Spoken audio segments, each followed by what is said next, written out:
Donc les pneumonies communautaires, qui à mon avis sont un sujet beaucoup plus intéressant pour vous.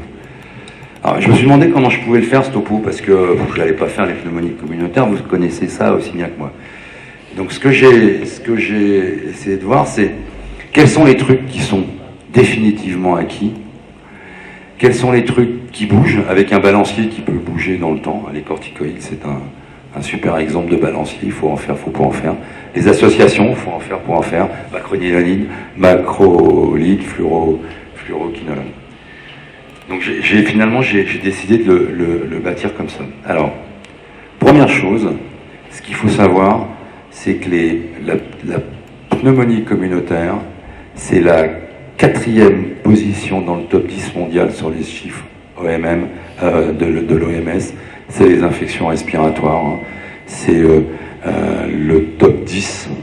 Dans le top 10, c'est la 4e cause de mortalité. Aujourd'hui, il y a un rapport qui a été rendu il y a juste un an, en décembre 2014, au Premier ministre anglais, qui montre que si on continue à faire ce qu'on fait en termes de politique de l'antibiothérapie, en 2050, il y aura plus de morts par infection bactérienne résistante dans le monde que de morts par le cancer. D'accord ?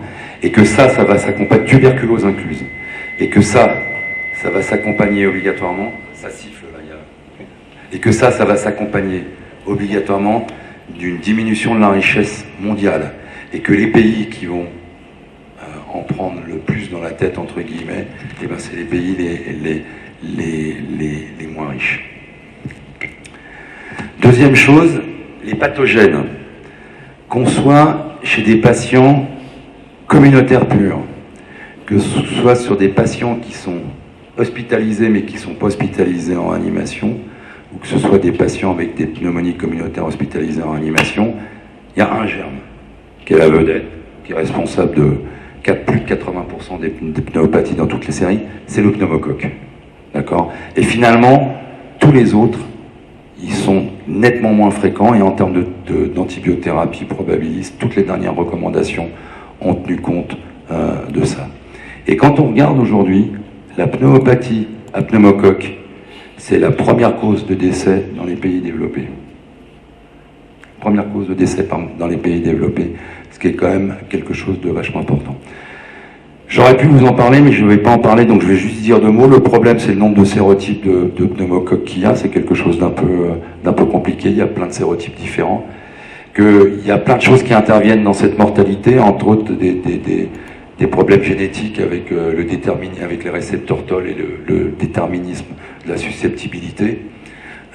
Pourquoi aujourd'hui, avec le même sérotype de pneumocoque, il y a 50% des patients qui vont être traités à domicile, sans comorbidité, des patients parallèles.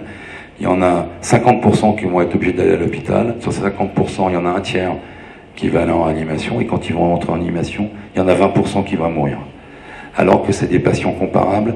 Alors ça, c'est lié, c'est des relations autres, des interrelations entre hôtes et les pneumocoques qui sont super compliquées. Je ne me suis pas lancé là-dedans. Deuxième chose qui est vachement importante, c'est qu'on sait que la vaccination, alors là, ok, c'est le Prévenard 7, mais le problème est exactement le même avec qu'on utilise du pneumo 23, qu'on utilise les autres Prévenards, qu'on fasse une séquence, etc. Le simple fait de vacciner les adultes, d'accord, fait diminuer. Le simple fait de vacciner les enfants de moins de 2 ans s'accompagne d'une diminution des invasives à pneumocoque chez l'adulte. D'accord ? Ça a été parfaitement démontré aux États-Unis. C'est ce qu'on appelle l'effet troupeau.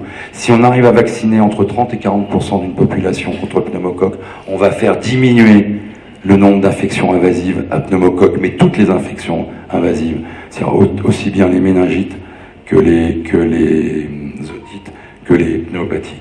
Deuxième chose qui est vachement importante, qui apparaît pas sur cette diapositive, c'est qu'à partir du moment où on a introduit, qu'on a modifié les vaccins, on a modifié les sérotypes, et qu'aujourd'hui, les pneumonies à pneumocoque qu'on voit sont des pneumonies avec des sérotypes qui n'existaient pas, qu'on ne voyait pas, Et quand on regarde les données du Centre national de référence sur les pneumocoques, on voit que c'est des nouveaux pneumocoques qui sont en train d'émerger.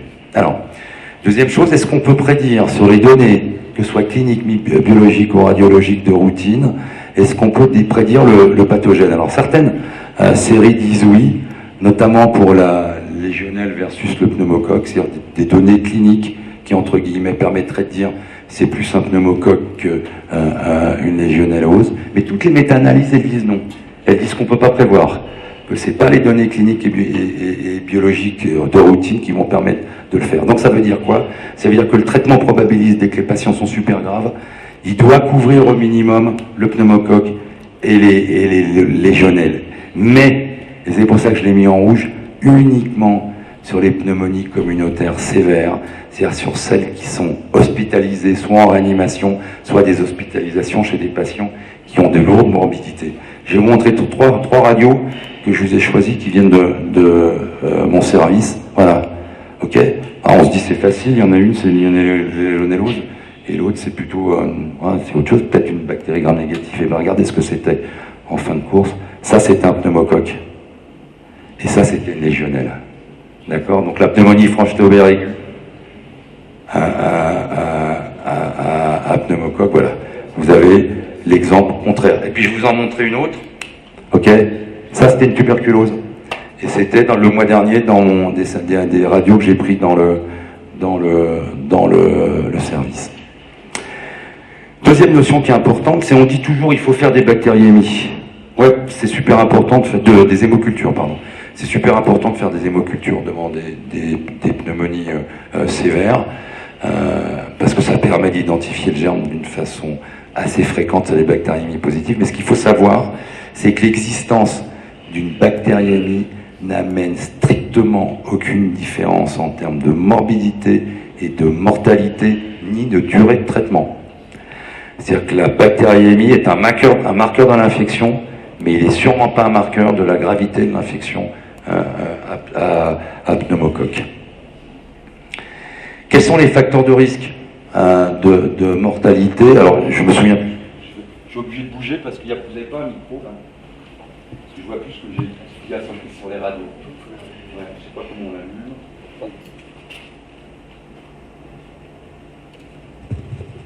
Voilà, je suis mieux que coincé derrière le truc, là. Les facteurs de risque de pneumopathie à pneumocoque, eh bien, quand on regarde dans cette grande étude qui a été publiée en 2012, c'est le fait d'être un homme, c'est le fait d'avoir plus de 60 ans et le fait d'être en insuffisance rénale chronique. Par contre, l'existence des comorbidités, l'existence d'un choc, l'existence d'une d'une thrombopénie, l'existence d'une insuffisance rénale aiguë qui surviendrait dans le contexte d'un choc, le fait d'avoir des bactériémies, d'accord, le fait d'avoir des petites doses de corticoïdes, mais ça on va y revenir, le fait d'avoir un macrolide associé, ou la sensibilité du pneumocoque par rapport au traitement qui a été choisi de façon probabiliste, n'a strictement aucune influence, ou en tout cas dans cette étude ça sort de façon non significative. Et puis l'autre chose, c'est que la saisonnalité, eh ben, elle est sans influence sur la mortalité. Contrairement à ce qu'on en racontait toujours en disant que la mortalité, elle devait être supérieure l'hiver par rapport à l'été, c'est pas vrai. La saisonnalité n'intervient pas comme facteur de risque. Par contre, dans la même étude, où ils ont regardé, c'est quand même sur une période longue, 2013, il y en a un certain nombre qui sont inclus. Et ils ont regardé ce qu'il y a des différences de mortalité entre 2000 et 2013. Et ben ouais, la mortalité, elle a baissé de 15%. En 2013, c'est des patients sévères, parce que c'est des patients en réanimation. Et elle a diminué de 15%. Pourquoi? Parce qu'on a amélioré la prise en charge du reste. On a amélioré la prise en charge du choc septique, on a amélioré les modalités de ventilation, on a amélioré plein de choses. Alors je vous donne deux exemples. La mortalité quand il y a un choc, eh ben, elle a diminué d'un quart, parce que les chocs sont vraiment pris en charge de façon meilleure. Et puis quand on fait de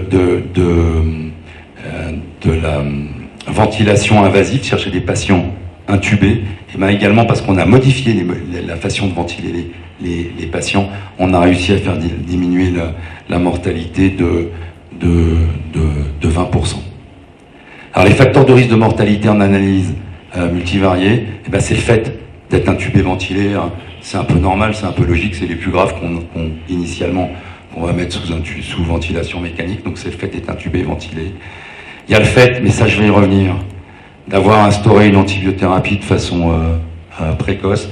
Le problème, c'est que je suis pas du tout d'accord avec les 3 heures qui ont été prises dans ce papier comme cut-off. Et le fait d'avoir utilisé une antibiothérapie combinée, c'est-à-dire une association, dans ce papier au moins, ça ressortait sur le fait que ça diminuait la mortalité. Je vous rappelle, ce ne sont que des pneumopathies chez des patients de réanimation. C'est pas le reste, c'est pas ceux qui vont rester dans la communauté, ni ceux qui vont être hospitalisés hors réanimation. Alors en termes de traitement, il y a 2 recommandations à mon avis qui sont importantes. Il y a celle-là, à laquelle votre société a participé avec nous, hein, qui a été, c'est encore le vieux logo de l'Agence française du médicament, celui que j'aimais bien. Elles sont un peu vieilles, 2010, elles auraient sans doute besoin d'être réactualisées sur un certain nombre de choses. Et puis il y a les guidelines anglais, les guidelines du groupe NICE, qui elles ont l'avantage d'être super récentes parce que elles ont été publiées il y a moins d'un an. Et puis on peut servir également, j'en dirais juste un tout petit mot, de l'actualisation sur la prise en charge de la légionellose, qui par contre est récente, puisqu'elle est de 2013. Alors, première chose, il faut utiliser un score pour savoir, il faut vraiment essayer d'utiliser des scores pour savoir si les patients sont graves ou sont pas sévères. Celui qui est le plus utilisé aujourd'hui, qui à mon avis est le plus fiable, c'est le CRB 65, hein, ou qui monte sur 5 critères qui sont assez simples, hein, qui sont: est-ce qu'il existe une confusion, la fréquence respiratoire, est-ce qu'il y a une pression artérielle qui est diminuée, est-ce que c'est quelqu'un de plus de 65 ans?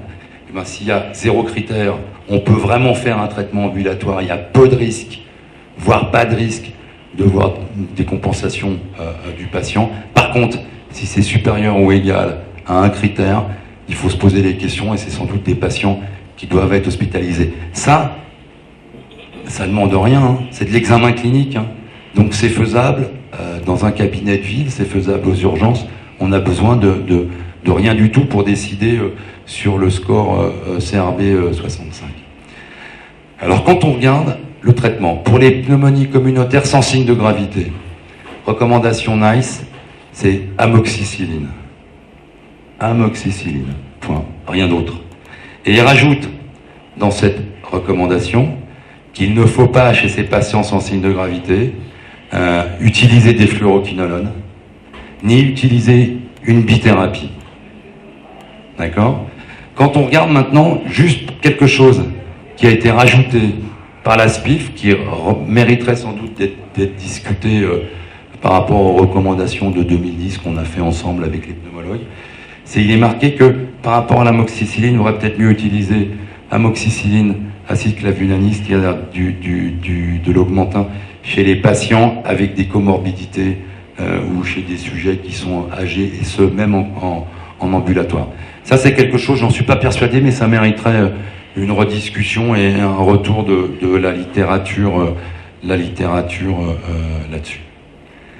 Pour les Anglais, toujours dans le NICE 2014, dans les pneumonies communautaires avec signe de gravité modérée, il faut considérer une association d'antibiotiques avec l'amoxicilline et un macrolide. D'accord? Amoxicilline et macrolide. C'est pas par rapport aux recommandations de 2010, amoxicilline plus macrolide ou fluoroquinolone. Non, non. C'est juste macrolide si on utilise une association. J'y reviendrai un peu plus tard.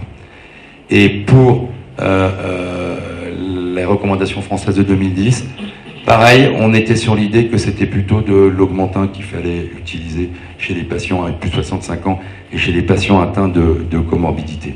Et puis, chez les patients vraiment graves, hein, le tiers qu'on va mettre en réanimation, eh ben, il n'y a pas photo, hein, c'est une céphalosporine de 3e génération qu'il faut utiliser en association. Alors ça, c'est 2010, macrolide ou fluoroquinolone, on va y revenir, je vais vous expliquer pourquoi il ne faut pas utiliser de fluoroquinolone.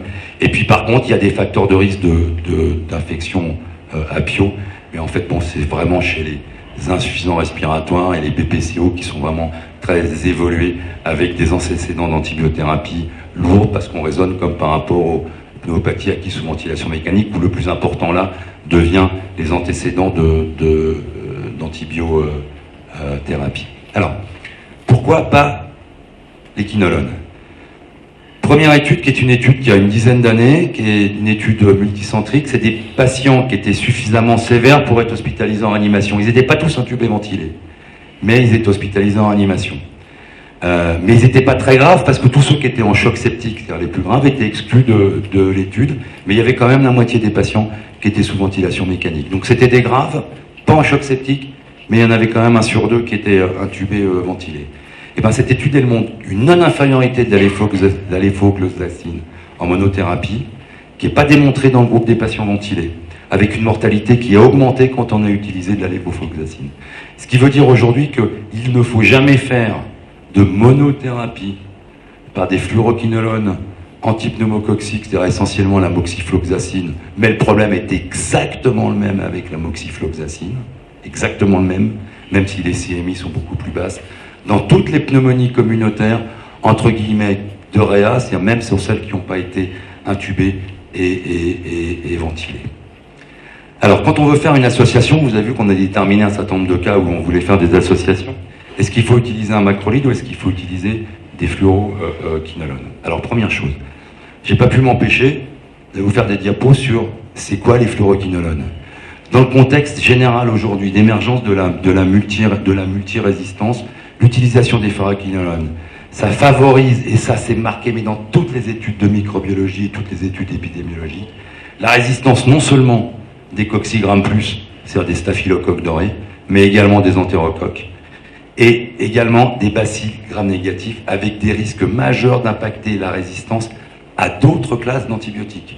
C'est-à-dire que c'est de la résistance qui va pouvoir passer chez les céphalosporines, et c'est comme ça qu'on a favorisé l'émergence des BLSE. C'est que les BLSE, c'est la surutilisation des fluoroquinolones, avec une acquisition plasmidique de résistance qui a été transférée à Escherichia coli, et manque de bol, c'était une résistance qui était une résistance croisée avec les bacilles, avec les entérobactéries.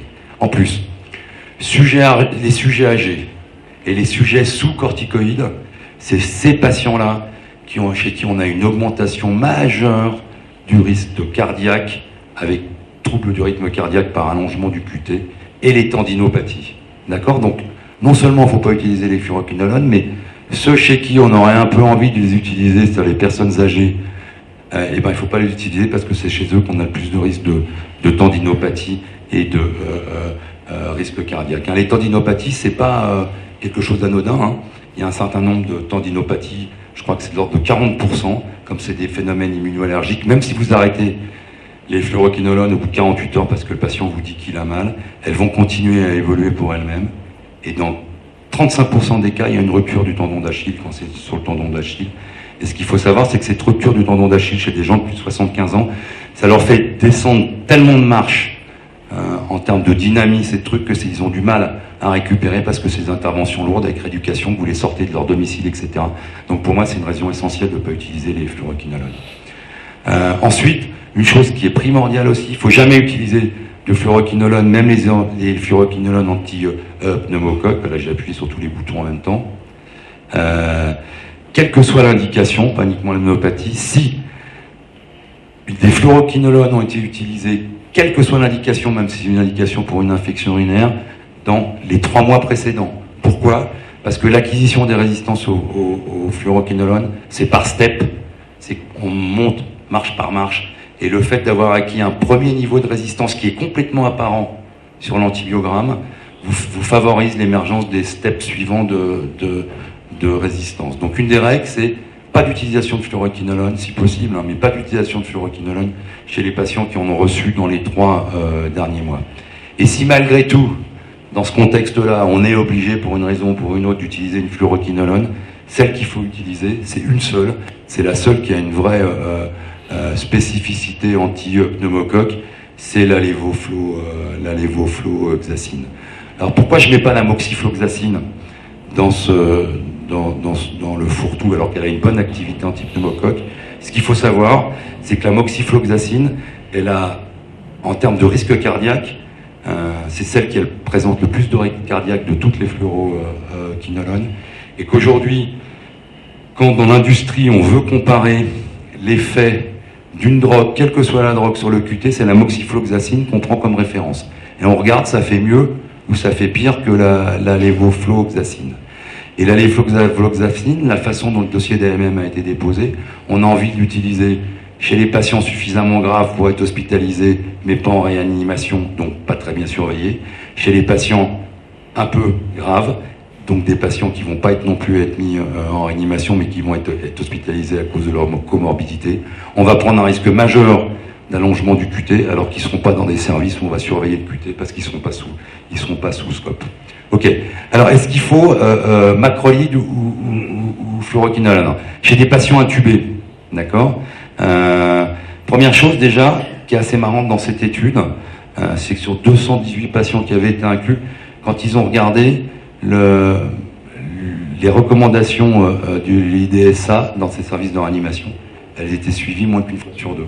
Je vous ai dit tout à l'heure dans les pneumonies acquises sous ventilation mécanique, des clés du succès, c'est d'écrire des guidelines et de les respecter. Et ben là, dans moins d'un cas sur deux, les recommandations sont pas appliquées. Par contre, ce que montre cette étude, de façon claire, c'est que si on utilise une bithérapie, c'est des macrolides qu'il faut utiliser et que le résultat est significatif, qu'on soit chez des patients qui soient en ventilation mécanique, mais chez des patients les plus sévères également, on reste significatif quand les patients sont en choc septique. Donc ça veut dire que l'utilisation des macrolides est nettement supérieure à celui des fluoroquinolones quand on fait l'association. Et puis il y a cette étude qui a été publiée l'année dernière au mois de décembre, où on a comparé bêta-lactamine versus bêta-lactamine et un macrolide qui est la clarithromycine. C'était une étude de non-infériorité, avec comme objectif principal, c'était la stabilité à J7, avec un seuil de non-infériorité qui était à moins 8%, alors ils avaient choisi moins 8%. Et dans cette étude, ça montre quoi? Ça montre qu'on a une différence de 7,6% en faveur de la bithérapie, mais en fait, comme les écarts types sont tellement importants, ça n'a pas pu démontrer la non-infériorité de la monothérapie par rapport à la bithérapie. Donc ça veut dire qu'effectivement, c'est de la bithérapie qu'il faut utiliser. Ça va dans le sens d'une bithérapie pour les PAC hospitalisés hors réa. Il y a plein d'autres méta-analyses, plein d'autres études, mais elles montrent toutes à peu près la même chose. L'avantage de la bithérapie, c'est sûr, c'est qu'on fait une couverture des atypiques, mais ça, c'est pas forcément le problème, parce que c'est assez facile de l'arrêter si on a fait des antigénuries lésionnelles. Par contre, ce qu'il y a de sûr et certain, c'est que ce qui est important, c'est l'effet non antibiotique des macrolides sur la réponse inflammatoire, où ça, je crois que maintenant, on a suffisamment d'arguments pour dire que dans les PAC les plus sévères, une bithérapie, pour ces deux raisons-là, une bithérapie, il ne faut pas discuter de bithérapie sur les pnéumopathies communautaires les plus sévères. La durée de traitement, dans NICE, ils disent quoi? 5 jours. Pas 10-14, 5 jours, disent les Anglais. 5 jours d'amoxicilline, ça suffit chez les pneumopathies les moins sévères. Dans les sévères, 7-10 jours. On n'est pas dans les 10-14 des recommandations françaises. 7-10 jours, disent les Anglais. Et en fait, le comité des référentiels de la SPIF, là, on est en train de travailler sur les durées de traitement parce que s'est rendu compte qu'il y avait des fourchettes qui étaient complètement démentes. Et voilà, je vous donne, c'est pas encore été publié, mais ça sera publié dans la fin du mois de janvier. Ce qu'on dit aujourd'hui, c'est que 5 jours pour un traitement d'exacerbation de BPCO, quelle que soit la gravité. 7 jours pour une pneumonie communautaire, mais une évolution clinique ou biologique favorable pourrait permettre de réduire la durée de traitement à 5 voire 3 jours. Aujourd'hui, il y a une grande étude, il y a un PHRC qui circule en France qui compare 3 jours versus 7 jours. Et puis, il n'y a pas de recommandation très stricte en termes de durée de traitement sur les germes atypiques, en particulier sur la légionellose, où on dit 14 jours. Moi, ça fait des années que je les traite à 10 jours, et il se passe pas grand-chose, parce que quand on regarde sur quoi repose la durée de traitement à 14 jours, voire 21 jours, ça repose sur rien du tout. Les corticoïdes. Alors les corticoïdes, dans cette revue généralisée, dans cette revue générale avec mes méta-analyses, dans les pneumonies sévères, ouais c'était ça, c'est dans les sévères, c'est en faveur de l'utilisation des corticoïdes. Alors, on le voit parce que ça diminue la nécessité de ventilation, alors de moins de 5%, mais c'est quand même ça. Ça diminue de moins de 6% l'évolution vers la SDRA. Petite augmentation des hyperglycémies, mais ça, à mon avis, ça peut se gérer assez facilement. Par contre, c'est pas significatif quand on est dans les pneumonies les moins sévères. Là, quand on regarde, on est 0, quoi. C'est à peine significatif. Il y a le 1, il y a 1,01. Donc c'est, à mon avis, pas significatif dans les pneumonies les moins sévères. Et puis il y a 2 études qui ont été publiées cette année, une dans le JAMA et l'autre dans le Lancet, je crois. Celle-là, c'est la méthylprénisolone pendant 5 jours. Ça montre qu'en termes de clinical outcome, entre autres de mortalité, et ben quand on regarde les échecs de traitement, c'est significatif, mais pas sur les échecs précoces. C'est uniquement significatif, c'est dans les échecs tardifs, c'est-à-dire une fois passé la phase aiguë. Et quand on regarde les échecs, ça, on ne peut pas savoir si ça intéresse la mortalité, mais quand on regarde, ça veut dire que le fait d'avoir fait une association sur celles qui pourraient mal évoluer, alors qu'on les a déjà prises en charge, hein, celles qui pourraient évoluer vers la RDS, on diminue le risque de mauvaise évolution, avec en particulier la survenue de chocs septiques, ce qu'on voit de temps en temps au 3e ou au 4e jour, sans qu'il y ait une infection intercurrente, avec par contre pas de différence sur la mortalité hospitalière globale. Et puis l'autre étude du Lancet qui montre à peu près la même chose, hein, c'est que ce soit en intention traitée ou per protocole, on est significatif par rapport à la stabilité clinique. Par contre, on est également significatif sur le temps d'hospitalisation, mais il n'y a pas de différence sur la mortalité si on prend toutes les causes de mortalité pendant ce séjour hospitalier, que ça s'accompagne, pareil, d'un petit problème de tolérance glucidique et d'hyperglycémie Alors, était comme message. C'est l'importance du respect des recommandations, hein, comme pour les PAVM. En plus, là, pour ceux que ça intéresse, il y a une référence avec un article qui montre très bien ce qui se passe par rapport quand on regarde sur les pneumonies communautaires. Bithérapie initiale, ouais, sur les formes les plus sévères, en tout cas les formes hospitalisées. Macrolide plutôt que fluoroquinolone. Des escalades à J2, J3 sur ce que j'appelle la documentation microbiologique. Et ben, si on a l'effet anti-inflammatoire du macrolide, on l'a en 48 heures, à 72 heures, c'est pas la peine de les prolonger.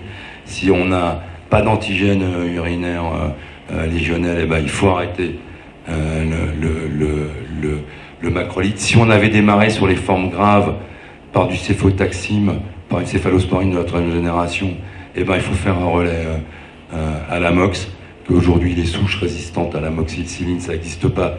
Si on utilise des doses suffisantes, hein, c'est-à-dire minimum 4 grammes, mais ce qui marche le mieux, c'est quand même 6 grammes d'amox, que la présence d'une bactériémie, ça ne doit pas augmenter la durée de traitement, que dans les légionelloses sévères, il faut faire une bithérapie initiale. Par contre, il y a une chose qui est importante sur laquelle on s'assoit et sur laquelle c'est un peu compliqué aujourd'hui parce que les data, il faut vraiment de la microbiologie de pointe pour arriver, c'est que les atteintes virales, même sur les pneumonies communautaires, on en a de plus en plus, hein, c'est clair et net, et pas que en période d'épidémie de grippe.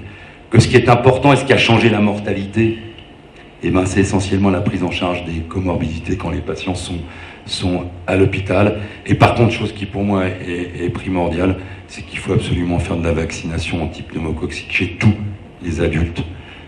Et que par effet troupeau, on va avec du Prévenard 13, et que par effet troupeau, on va diminuer l'incidence des pneumopathies à pneumocoque. Voilà, j'ai fini.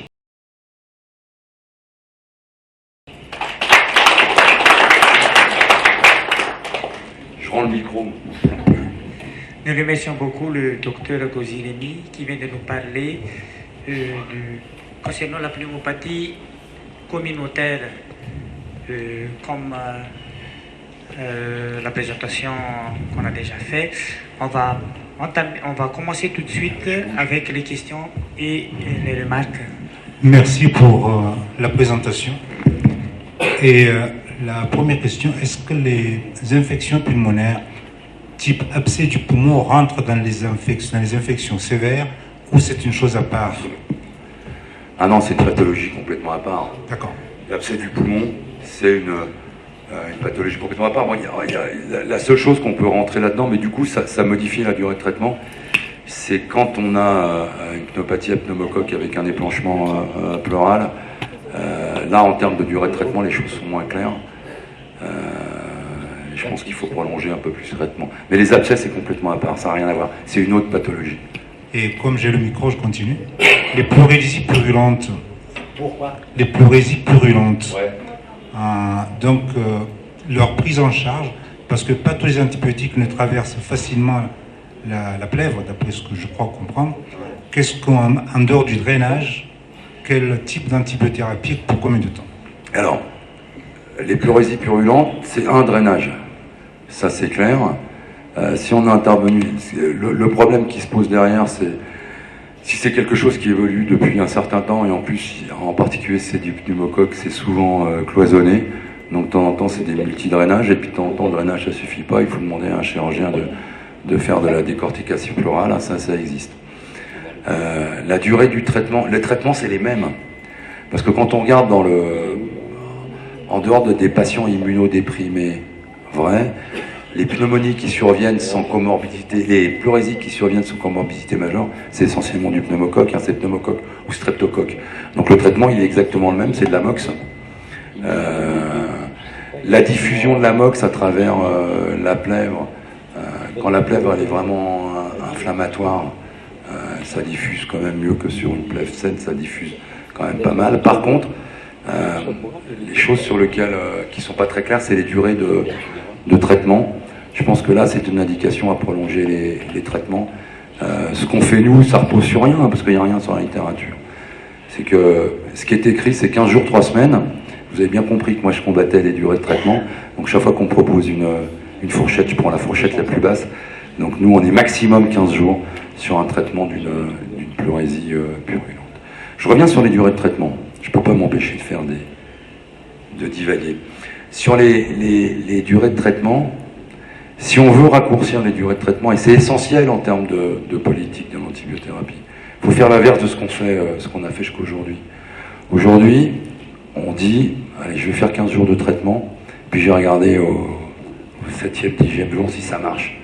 Nous, on ne fait pas ça sur l'ensemble de l'hôpital Cochin. Quand l'équipe d'infectieux intervient, on leur dit, ok, vous prévoyez 7 jours. Et au 6e jour, vous réfléchissez, est-ce que je le continue, est-ce que je ne le continue pas? Et on voit qu'il y a un certain nombre de cas où on serait parti pour 15 jours, où personne n'aurait remis en question la durée de traitement à 15 jours, où tout le monde arrête à 7 jours. Parce que le patient, il va tellement bien, on ne voit pas pourquoi on continuerait une semaine de plus. J'ai répondu à côté, mais sur les pleurésies, il faut prolonger le traitement, et à mon avis, c'est 10-15 jours, et plutôt 15 jours que 10. Ouais. Oui. Moi, je suis content d'entendre ce discours sur les durées de traitement parce que nous, enseignants, on doit enseigner les recommandations. Or, dans les recommandations actuelles, c'est marqué 7 à 14 jours. Je ne sais pas, les gens qui ont fait ces recommandations en 2010, qu'est-ce qu'il y a en dessous, mais je serais intéressé. Toutes ces données sur les fluoroquinolones, on les connaissait déjà. Ouais. Pourtant, il est marqué qu'on peut utiliser soit un macrolide, soit du fluoroquinolone actif sur le pneumocoque, presque sur le même pied d'égalité. Je sais. Donc moi je suis obligé d'enseigner ça à mes étudiants, alors que dans le service j'interdis ça. Donc il n'y a pas de fluoroquinolone actif sur pneumocoque dans le service. La durée de traitement maximum elle est de 7 jours, elle est entre 5 et 7 jours chez moi. Et pourtant, si je veux qu'il soit bien classé à l'internat, etc., je suis obligé de continuer d'enseigné ces bêtises. Donc quand est-ce que ça a changé et pourquoi ça a été fait comme ça? Alors ça a été fait comme ça parce que on a déjà un peu parlé ce matin le problème des recommandations. Le problème des recommandations, je vais te donner un exemple très simple qui, moi, m'a fait péter les plombs, on s'est engueulé, et ça a bloqué la sortie de la recommandation pendant au moins 1 mois et demi parce que j'ai pas voulu lâcher. Sur les pyélonéphrite, on a été obligé d'écrire 7-10 jours. Parce que quand tu regardes, et que l'HAS nous demande de faire de l'evidence-based medicine. Et qu'il y a un certain nombre de nos petits camarades experts qui font que de l'evidence-based medicine. Et dans les pyélonéphrite, 7 jours, ça a été décrit avec les fluoroquinolones. Ça n'a jamais été décrit dans aucune étude avec les céphalosporines de 3e génération, parce qu'on a toujours pris, l'industrie a pris 10 jours. Donc les mecs te disent, ok, tu fais 7 jours avec une fluoroquinolone parce que c'est écrit, mais tu n'as pas le droit avec une céphalosporine 3e. Ne me fais pas croire qu'il y a une différence dans des molécules qui diffusent parfaitement bien, et que ça, c'est des limites de l'evidence-based medicine. Pourquoi les gens étaient courageux sur la légionellose, où ils ont mis légionellose non grave, azitro 5 jours? Oui, je sais. Donc on doit traiter une légionellose non grave moins longtemps qu'une PAC. Alors pourquoi? Parce que la recommandation légionellose, elle a été revisitée en 2013. Alors que la recommandation pneumonie communautaire, elle n'a pas été revue depuis le 2010. Et puis il y a le Marisol Touraine, notre ministre de la Santé français, a donc demandé à une task force de se réunir pour essayer de relancer le plan antibiotique en France. Et une des propositions qu'on a faites dans le groupe dans lequel je participais, c'était de faire disparaître toutes les fourchettes de durée de traitement dans les recommandations. Donc comme c'est un truc qui est l'enfer à faire, parce que si tu t'attaques aux durées de traitement et aux fourchettes de traitement, il faut que tu demandes à l'ensemble des spécialités médicales. C'est-à-dire que pour les pneumonies, il va falloir voir les pneumologues, pour infection urinaire, il va falloir voir les urologues, les néphrologues, la société de médecine interne, etc. Donc on a décidé, nous la SPIL dans notre petit coin, on va faire des propositions de durée de traitement qui vont être publiées le mois prochain dans Médecine et maladies infectieuses, où on a gommé toutes les fourchettes. On n'a pas fait ça au pif, hein, on s'est servi d'arguments de la littérature, de temps en temps on l'a un peu forcé, c'est-à-dire qu'on a essayé de conjuguer le bon sens clinique avec l'evidence-based medicine. Et donc ça, c'est en train de disparaître, et on aura donc des recommandations à partir du mois de, j'espère, janvier-février, avec des durées de traitement sur pneumonie communautaire, sur les PVM, sur les pyélonéphrite, sur les fièvres neutropéniques, sur les bactériémies, sur les infections intra-abdominales, sur tout ce sur lequel on a pu trancher. Quand est-ce qu'on va réviser les recos sur les infections respiratoires basses et faire disparaître ces fluoroquinolones? Alors, eh ben, je sais pas. Non, si tu veux, là la barque du comité des référentiels de la SPIF, il est chargé jusque-là. Par contre, si la société de pneumo dit... si la société de pneumo dit on voudrait faire quelque chose sur révision des trucs, est-ce que la SPIF, vous voulez bien faire avec nous? On dira oui.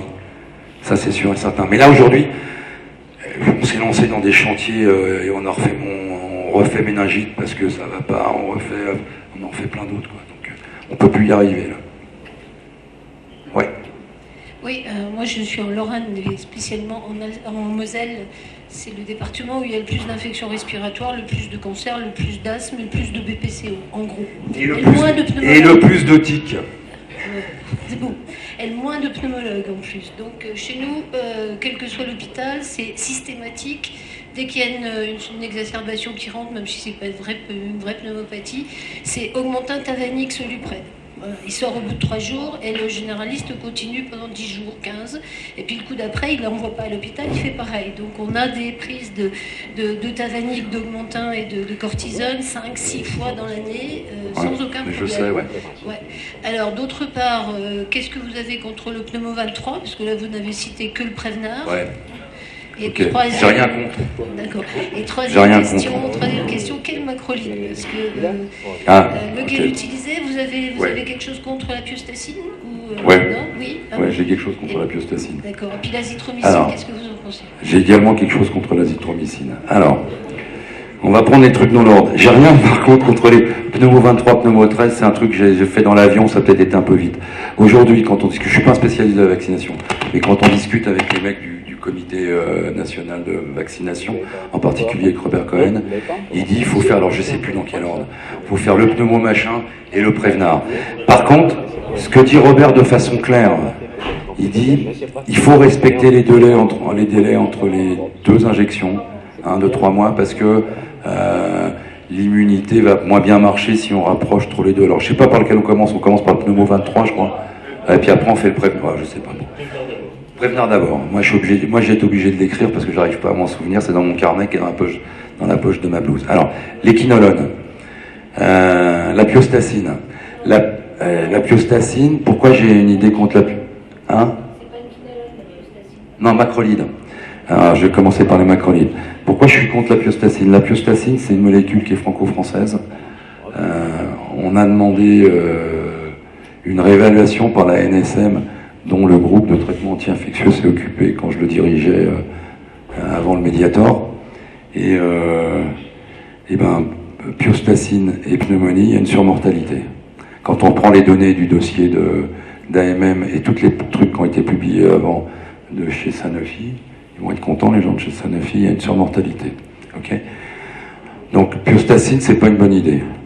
Azithromycine, c'est sans doute une très bonne idée, l'azithromycine, en termes de durée de traitement, d'efficacité.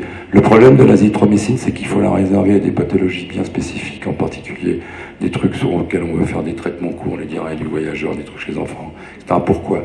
Parce que l'azithromycine, elle a une demi-vie tellement longue que vous en retrouvez dans les selles au bout de 21 jours, avec tout ce qui se passe en termes de sélection dans le microbiote. Et puis en plus, les Américains qui ont fait une surconsommation d'azithromycine, il y a une alerte de la FDA il y a 7 ou 8 mois ou il y a un an, disant que trouble cardiaque, mort subite et azithromycine, c'est peut-être pas complètement négatif, et que donc il y avait une étude qui était en cours, et que toute la balance bénéfice-risque dans un certain nombre d'indications de l'azithromycine va être remise en question, et c'est exactement le même problème pour le Ketec. Ouais. Donc alors la meilleure, c'est Rovamycine. C'est une vieille. C'est ma petite camarade, c'est la Rova. C'est la Rova, ça marche super bien. Et à propos de l'azotrime... Elle a été fabriquée à Madagascar. En plus. Voilà. Et à Rova propos, pour tout le monde. À propos de l'azithromycine, Ouais. est-ce qu'elle a encore une place dans les dilatations de bronches? Et quelle est sa place et quelle est sa durée? Ça c'est quand même des trucs, c'est comme quand on est dans la DDB ou quand on est dans la mucoviscidose, c'est quand même des pathologies un peu particulières. Et quand on regarde, on arrive à un stade où il y a des équipes qui suivent des mucoviscidoses, qui continuent à faire de l'inhalation d'aminosides ou de l'inhalation de colis, quel que soit l'antibiogramme qui est rendu sur le bio, c'est-à-dire même sur des bio résistants à tout. Et ça marche. Donc je crois qu'on est dans des pathologies avec des physiopathologies qui n'ont rien à voir avec ces histoires de pneumonie, de pneumonie communautaire. C'est autre chose. Alors la place de l'azithromycine, je pense que c'est au coup par coup. Il reste une place, bien évidemment, mais c'est au coup par coup. Ça ne peut pas être généralisé non plus. C'est comme les inhalations de ce que vous voulez, d'aminosides, de colis, le machin, c'est quelque chose qui est à part. Par contre, ce qui est sûr et certain, c'est que, pas chez les DDB, mais chez les mucoviscidoses, la population de mucoviscidose, c'est une population complètement particulière. C'est-à-dire que la mucoviscidose, c'est une population qui ont des volumes de distribution qui sont au moins aussi augmentés que ceux des chocs septiques. C'est la seule population que je connaisse, mucoviscidose, chez qui la dose unique journalière d'aminosides, dans un certain nombre de cas, ne suffit pas. Et on est obligé de faire des équivalents de doses uniques journalières à 12 heures d'intervalle. C'est-à-dire, grosso modo, quand on utilise l'amiclin, on est amené à faire 25 mg kg d'amiclin à 8 heures du matin et de refaire 25 mg kg d'amiclin à 20 heures. Donc quand on utilise des antibiotiques, pas par voie inhalée, mais des antibiotiques par voie orale chez les patients de mucoviscidose, il faut utiliser des doses maximales. Et là, on retombe sur le problème des doses d'AMM qui sont recommandées dans le Vidal, qui ne sont pas les bonnes doses. Et les doses du Vidal ne sont pas une dose d'optimisation des prescriptions antibiotiques. Aujourd'hui, pour voir il faut aller chercher les renseignements ailleurs. Il faut aller les chercher sur un site internet, notez-le, c'est un site qui est génial, qui est fait pour la médecine de ville et qui est vraiment super, qui s'appelle Antibioclick. Vous tapez sur Google Antibioclick, je ne sais pas ce que c'est derrière, mais tapez juste Antibioclick, je ne sais pas point quoi, mais vous tapez Antibioclick. Deuxième chose sur laquelle il y a plein de renseignements sur les posologies des médicaments, c'est vous allez sur le nouveau site de la Société de pathologie infectieuse de langue française qui s'appelle infectiologie.com. Et il y a un onglet où on est en train de mettre des trucs sur les posologies des antibiotiques, quelles sont la façon de maximaliser leur posologie. Ouais. Est-ce que la triple antibiothérapie a encore sa place dans la prise en charge des pneumonies communautaires? La triple? Triple antibiothérapie. La triple en associant quoi? Par exemple, de céfotaxime, tazobactam associé à des macrolides ou à des aminosides. Dans la pneumonie communautaire? Non, il n'y a aucune place. Je vous ai montré que les recommandations aujourd'hui, chez les pneumonies communautaires les plus graves, c'est celles hospitalisées en réanimation, ce qui était recommandé, c'était une bithérapie, céphalosporine de 3e génération, mais pas n'importe laquelle, céfotaxime, claforant ou rocéfine, avec un macrolide, et macrolide, pas n'importe lequel, la rovamicine. D'accord? L'association céphalosporine de 3e génération, tazobactam, c'est ceinture, plus bretelle, plus fixe chaussette. Donc ça sert à rien. Par contre, c'est super délétère en termes d'émergence de résistance. Super délétère.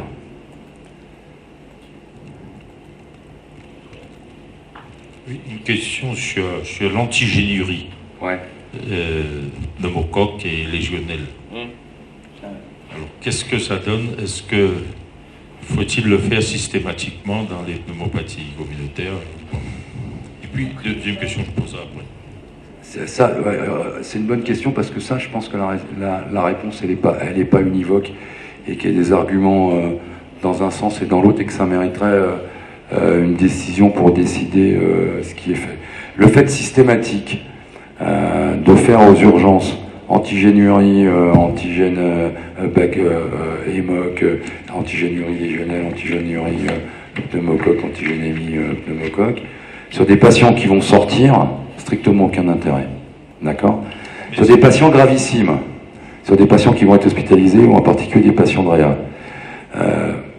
Je suis pas sûr qu'il faille le faire systématiquement, sauf que si moi j'ai une antigénurie négative, même si ça fait que les légionnelles de type 1, quand on regarde la légionnelle de type 2, il y en a de moins en moins, et si vous éliminez une légionnelle de type 1 avec une antigénurie négative qui vous permet d'arrêter le macrolide, il va falloir arrêter le macrolide.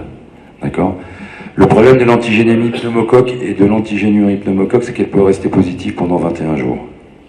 D'accord? Donc antigénurie, pneumocoque, ouais.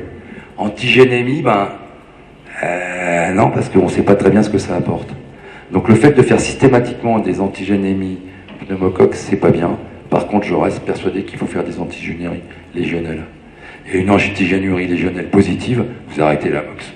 Et vous continuez en macrolide en monothérapie si c'est pas grave. Et si c'est une forme grave, c'est une bithérapie avec de la rifampicine ou une fluoroquinolone, mais là, ça, c'est un autre sujet. Une question sur la prise en charge des pneumopathies aiguës communautaires chez l'immunodéprimé, malade qui se présente comme tel. Quel est l'antibiotique de choix, pareil, en premier? Alors ça, ça dépend, la réponse, ça dépend si on est en infectiologue ou si on est hématologue. Si on est infectiologue, c'est la même chose. C'est le même traitement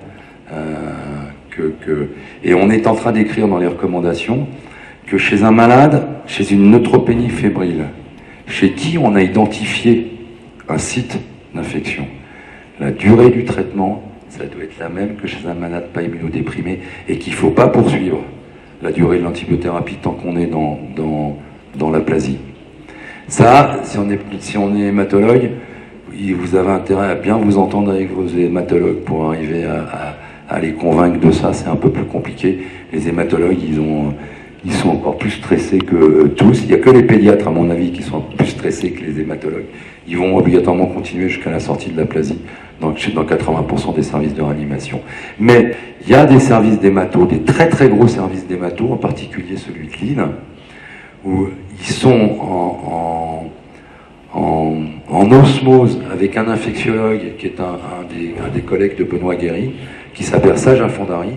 Et Serge Alfandari a réussi à les convaincre que c'est lui qui décide de la durée de traitement. Et ça marche, et il n'a pas une surmortalité. Ça fait 7 ou 8 ans qu'il fait ça maintenant. Et il n'y a pas a priori, il n'y a pas de surmortalité. Mais c'est difficile d'expliquer aux hématologues qu'il ne faut pas tout traiter, qu'il ne faut pas traiter très longtemps, que... compliqué ça. Des questions peut-être?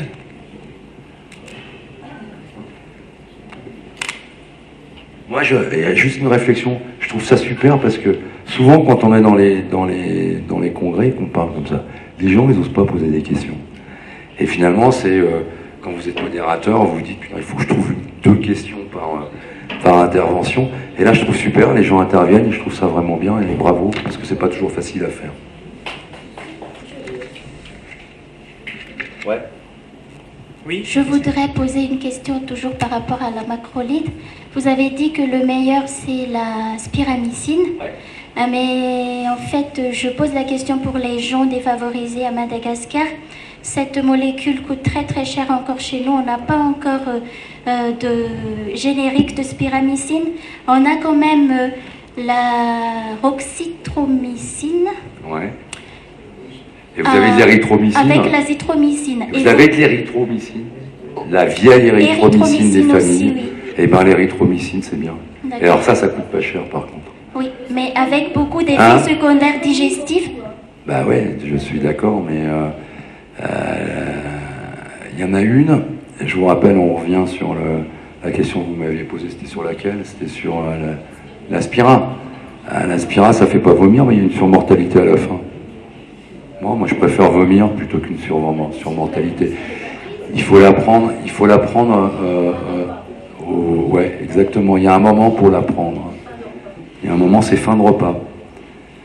Les tétracyclines, ça fait vomir aussi. Si vous prenez des tétracyclines fin de repas, ça fait vomir. Donc je pense que c'est, si on peut, l'érythro. Les autres, c'était quoi? C'était lesquels? Il y a azithromycine. L'azithromycine, j'ai dit ce que j'en pensais, c'est que c'était un problème. Ça coûte cher aussi, l'azithro. Il y a des génériques qui coûtent moins cher, en fait. Qui coûtent moins cher que la Rova? Oui. Ouais, et c'est ce qu'on utilise, en fait, actuellement. Avec et la troisième choix, c'était quoi? C'est roxythromycine. La roxytro, ouais. Est-ce qu'on peut l'utiliser? Oui, la roxytro, ça marche, oui. Alors, pourquoi j'en ai pas parlé? Parce qu'en fait, je crois que la roxytro, elle est plus disponible en France. Si? Sûr? Ouais, il est disponible encore en France, le Rulide. Bon.